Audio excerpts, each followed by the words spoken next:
Shut up and sit down.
You make it happen. We make a lot of things happen, ja. Maar oké, laten we daar niet te veel over gaan vertellen.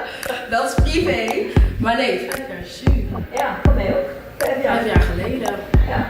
Kijk, ik ben wel op en af gegaan, ja. Dus dat is weer wat anders. Ja. Maar, en ik ben eerder weggegaan. Nee, je bent ook in januari vorig jaar. Ja, dus jij bent ongeveer 4 jaar. Ja, 4 jaar en zo. Ja, 3,5, iets meer zo.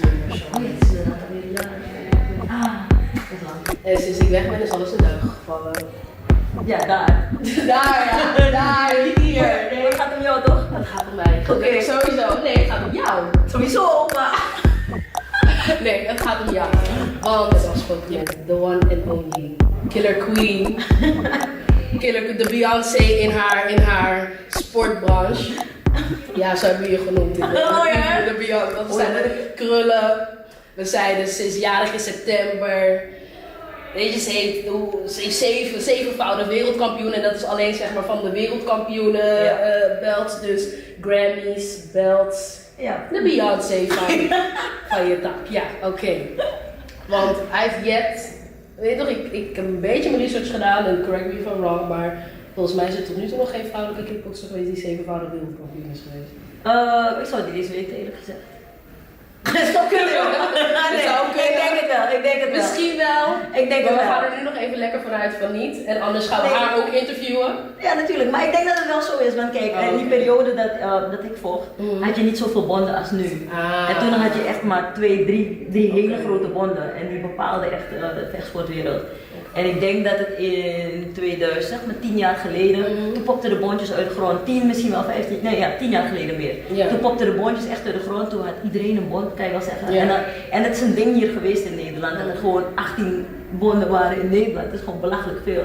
Dat betekent dat je 18 Nederlandse kampioenen rond hebben lopen. Op één gewicht. Op één gewicht in één land. Maar hoe, dus dat is wel hoe een beetje onderscheid je elkaar? Ik bedoel, een kampioen is meestal the one and only. Ja, precies. Eventueel verschil in gewicht, dat kan Nee, dat kan niet. Als je kampioen bent, ben je kampioen van dat gewicht. Klaar. Ja, maar ik bedoel zeg maar... in klasse. Sorry, in klasse. Dat zou dan nog kunnen. Maar 18 kampioenen in één klasse in één land. Ja, dat kan niet. Maar dat wordt dus nu, de laatste jaren zijn ze bezig dat stuk te saneren. En weer terug te brengen, dat het allemaal beter gestructureerd wordt. Het is nogal wat hier in Nederland. Binnen de vechtsportwereld dat het weer recht getrokken wordt. En toen de tijd toen ik vocht waren er niet zoveel bondjes. Dan had je een paar, had je er maar 3. En dan kwamen we tegen elkaar uit en dan was je ook dan echt een kampioen. Oké. Ja. Dus soms zeggen andere tijden, vroeger was het beter. Maar we gaan ook naar andere tijden. Ja. En we gaan eventjes all the way back naar de jaren 70. 1974. Ja. 11 september. Ja. Daar was ze. Toen nog geen Killer Queen, misschien Killer Baby. Gewoon een schattige baby. Waarschijnlijk al wel baby. Maar je bent geboren in Suriname. Ja. Geboren getogen. Lelydorp. Nee. Als het goed is? Nee, ik ben in de stad geboren. Paarmuilen, maar opgegroeid in Lelydorp. Ja, mijn moeder, mijn ouders, mijn grootouders en mijn moeder die woonden toen in de stad. En ik weet dat die periodes wilden mijn grootouders naar Nederland te komen om hier te wonen. En dat was al in de 70er jaren, want toen was het gedoe dat Suriname nog een onderdeel van Nederland was en andersom. En dus zij zouden zich eigenlijk komen vestigen. Maar mijn moeder die kreeg toen mij. Ja, niet alleen ik, maar binnen de lijn kwamen er direct 3 baby's in de familie. Ja. Dus besloot mijn opa een heel stuk groot grond te kopen buiten de stad. En die kocht samen met zijn broer iets van meer dan 5 hectare aan grond. Dus dan hebben ze daar een hele boerderij en alles erop en eraan opgezet. Terwijl hij gewoon zijn job had. Ja. En terwijl hij gewoon zijn job had. En daar ben ik dus opgegroeid. Oké. En als je terugdenkt aan je jeugd, want ik heb wel eens in een interview gelezen, kindertjes die opgroeien in de tropen, die zijn net wat harder, toffer En weerbaarder. Ja. Als je terugdenkt aan je jeugd, wat waren de leuke dingen van je jeugd? Wat waren de leuke dingen van Suriname als kind zijnde? Hoe heb je dat ervaren? Toen kickboxen je nog niet. Nou, de vrijheid sowieso wat ik heb gehad, meegekregen van Suriname is die warmte van de familie en eigenlijk de familie en vrienden, de vrijheid die je hebt als kind. Je maakt de natuur mee op zijn roos, dus je leert van alles, je wordt verschrikkelijk wendbaar en weerbaar, want je gaat van bomen klimmen naar dieren, je groeit op tussen de slangen, daar leer je mee dealen. Vliegende kakkerlakken. Vliegende kakkerlakken. Ik kan me nog herinneren dat tegen 1:06 moesten we gaan douchen. En dan wilden wij nog buiten spelen, waren we nog klein. En dan zei mijn oma van ja, jullie moeten nu naar de douche. Jullie moeten gaan douchen, want morgen je moet gaan eten en dan moet je op tijd in bed zitten tegen 7:00. Dat wilden we nooit. Dus wat deden mijn ooms? Die pakten van die vieze grote padden. Die echt vreselijk groot, jongen. En die zijn groot. En die zijn zo groot. Ze zijn lelijk en ze zijn vies. En als ze springen, die poten. Nee, ik ben niet zo ver gegaan. Oh, dat is een ander verhaal. Dat is een andere story. Ja. Maar wat deden ze als we niet onder de douche wilden gaan en we wilden buiten blijven spelen? Dan gooiden ze die padden op ons. Later deden wij dat ook met elkaar. Maar ik kan me zo herinneren, dat was echt rennen, jongen, om te gaan douchen. Dat was grappig. Maar laten we zeggen, aan mijn jeugd van Suriname heb ik een geweldige tijd. Ik heb altijd een hele warme herinnering gehad aan Suriname, aan de geborgenheid, de veiligheid, de warmte, de hartelijkheid van de mensen, de gezelligheid die we elk weekend hadden met iedereen die bij ons kwam eten. Iedereen kwam op de boot naar voor je langs, dat was altijd een bordje, nog steeds is dat zo.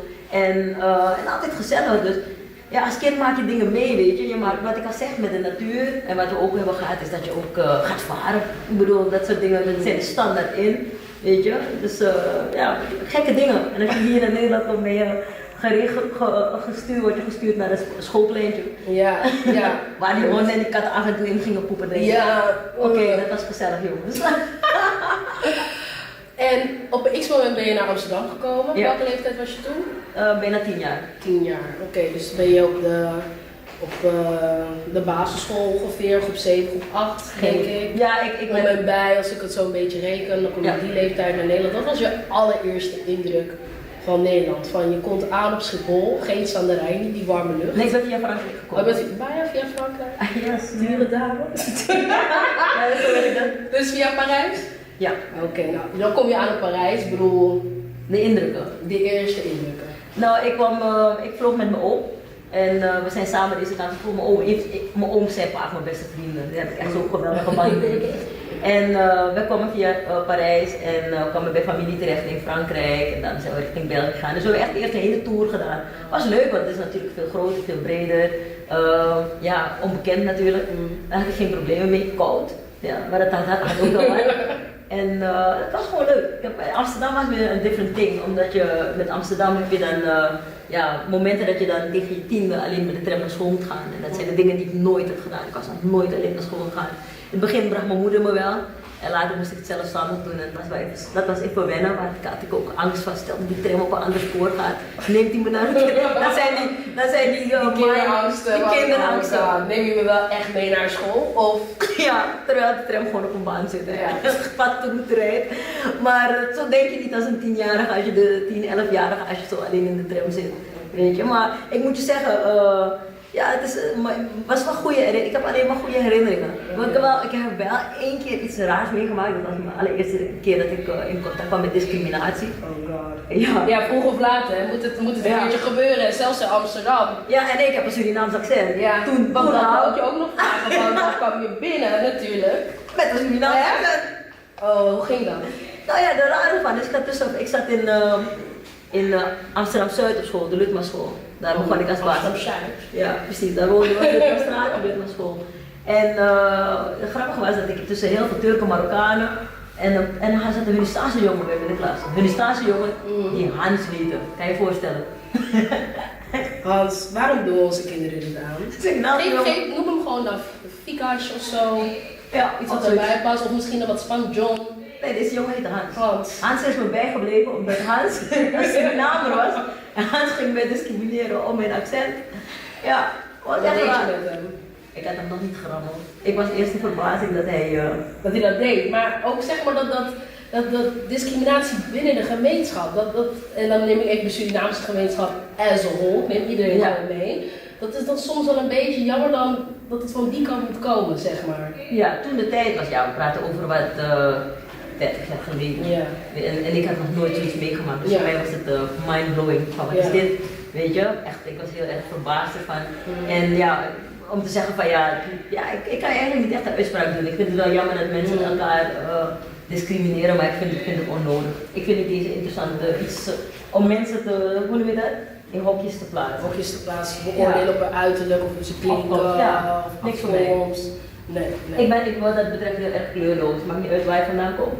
Als je van nature een goed mens bent en van binnen goed zit, dan ben je oké. Dat komt wel goed. Ja. Dus je hebt, zeg maar, dat is één incident wat je hebt genoemd, maar zeg maar ook bijvoorbeeld daarna op school, op de middelbare school, die periode, of was dat eigenlijk het enige incident wat je echt hebt meegemaakt? Ja. En daarna was het gewoon... Nee, dat was mijn eerste keer. Dat was je eerste keer.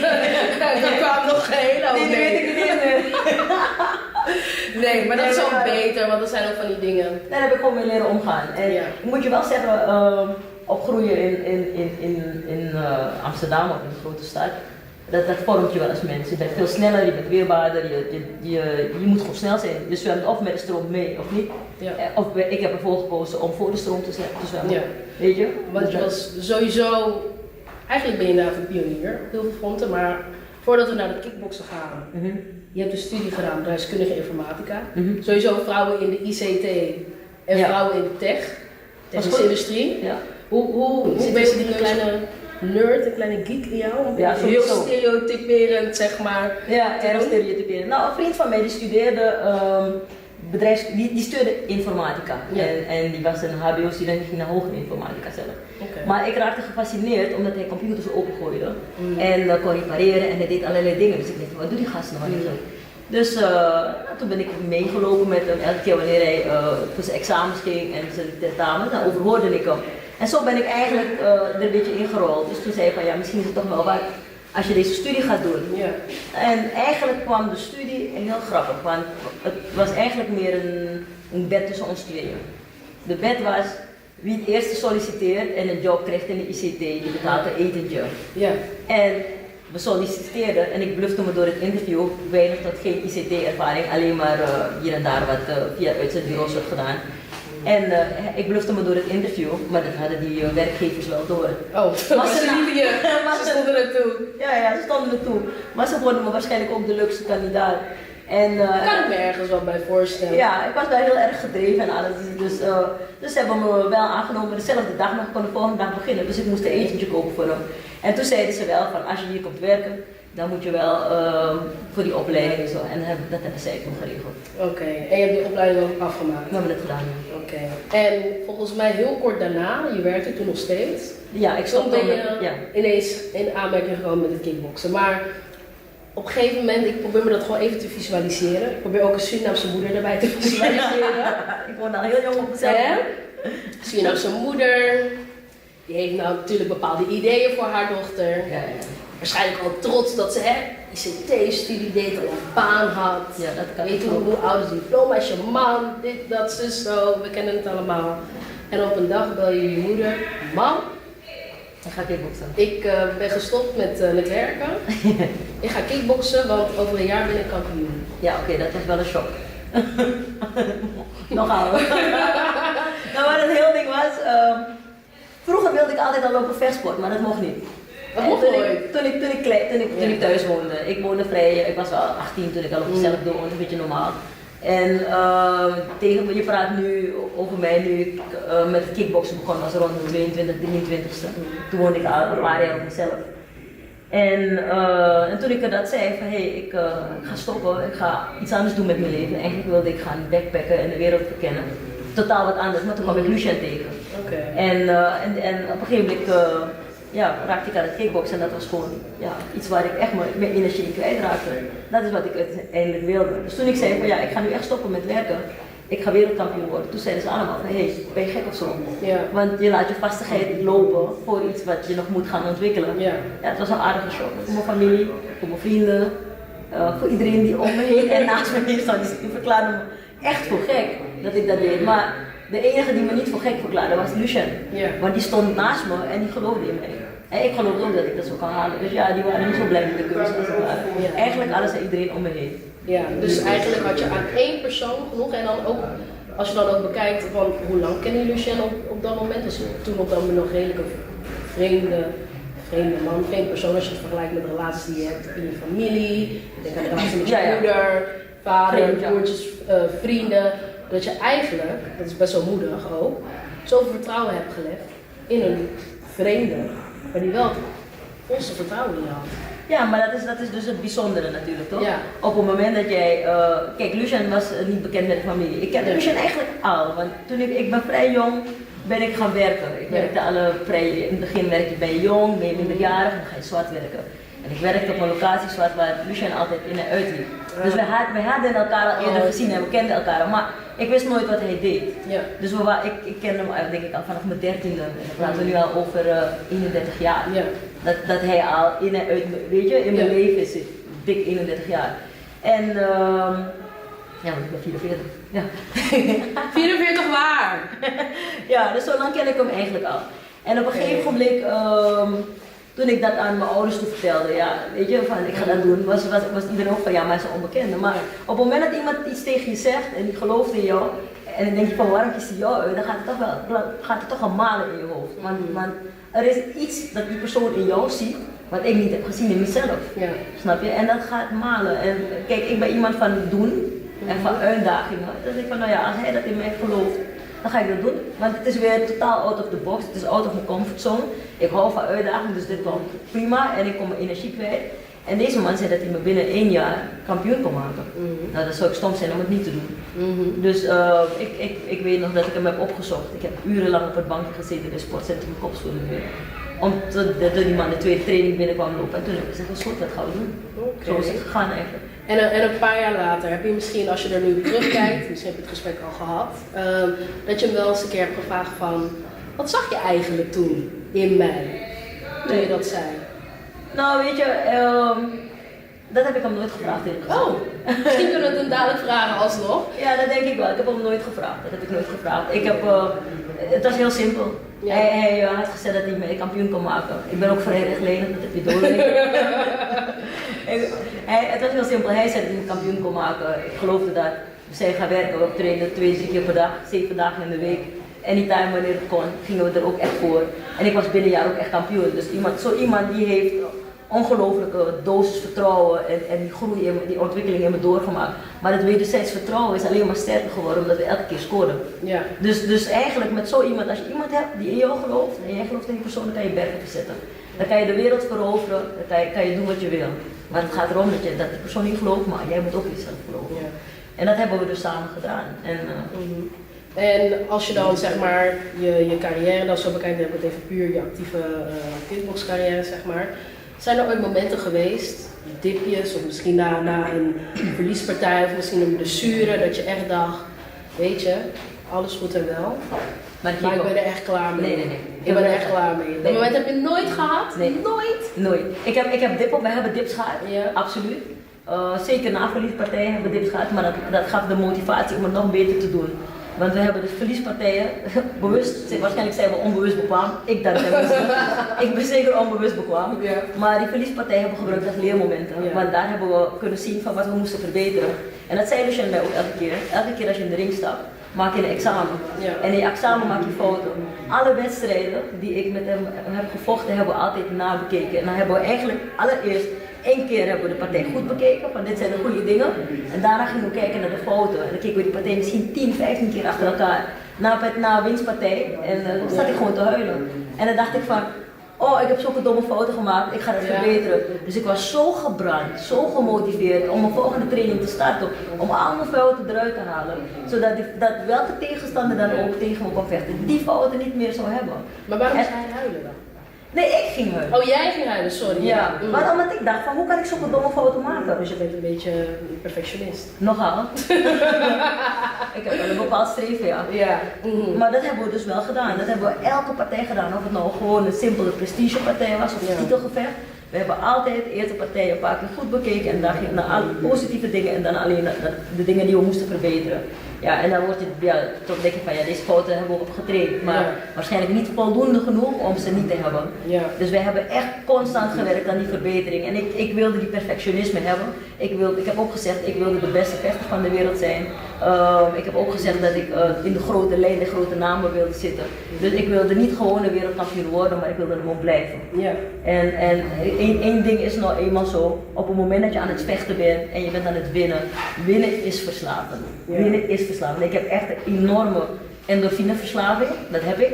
Maar ik heb ook een verslaving aan presteren. Ja. Snap je? En stel dat ik verlies, dan slaat het me. En dat zijn die dips die je dan krijgt.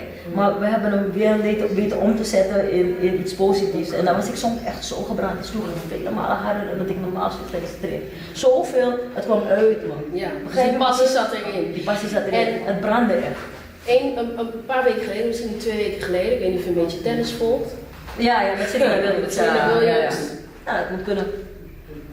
Zijn er ooit momenten geweest van dat scheidsrechters of andere mensen zeg maar jou aanspraken, punten afnamen of extra dingen? Dat is normaal. Omdat je temperament, je was te temperamentvol. Nee, kijk. In de vechtsport ben je temperamentvol. Ja. Punt. Als je dat niet bent, dan zit je niet in de juiste branche, dan moet je gaan dammen of iets anders. Schaken. Wij schaken fysiek. Dat moet ik wel aangeven. Maar in deze sport moet je temperamentvol zijn. Je moet een bepaalde agressie hebben en je moet het weten om te zetten. Dat is dat doen we in deze tak van sport. Maar kijk, wat Serena heeft gedaan, sport is een en al emotie. En sport laat zien van wie je bent en wat je kunt zijn. En ik vind het belachelijk dat ze daarvoor, kijk, al zijn dan de regels van tennis, maar die zijn gewoon achterhaald. Ja. Ik bedoel, welke sport wordt er nou niet gecoacht? Waarom is er een verschil tussen mannen en vrouwen? Dat is er ook, ik heb dat ook in mijn carrière meegemaakt. Ik heb het ook meegemaakt dat ik wedstrijden heb gevochten en dat ze me onterecht punten afnamen. Als je naar het buitenland gaat, dan verlies je. Klaar. Win je niet op knockout, dan heb je een probleem. En dat is dus toen de gouden regel geworden. Dus ja, we maken dat soort dingen mee als vechtsporter en zeker als vrouw. Weet je wordt als vrouw altijd anders bekeken van dat zijn vrouwelijke vechters, dus ze presteren minder dan die mannen, dus ze worden daarom ook minder goed. Ja. Snap je? Maar kijk, bij ons was het streven om te zeggen van kijk, als men mij zag vechten, dan moest men niet het onderscheid kunnen maken. Ja. Dus je moest gewoon een stijl van de mooie partij kunnen zien. En dat is waar wij voor kunnen doen. Life After Kickboxing. De Ilonka Elmont Foundation richt zich onder andere op het organiseren van sportdagen voor kinderen met een beperking. Hoe is het initiatief ontstaan? Ilonka vertelt dat ze van 2008 tot en met 2012 sportambassadrice was van het ministerie van VWS in Nederland, waarbij ze 2 focusgebieden had: Zuid-Amerika en mensen met een beperking. Ondanks ze met de laatste doelgroep weinig ervaring had, besloot ze om maatwerktrajecten te ontwikkelen waarbij kwaliteit hoog in het vaandel staat. Ook benadrukt ze dat deze groep vaak in een vergetelhoek wordt gedrukt. Er heerst nog steeds een taboe. Per sportdag worden er tussen de 100 en 150 kinderen met een handicap gefaciliteerd. Daarbij gaat het niet alleen om sport en spel, maar het streven is ook dat de kinderen uit hun isolement geraken.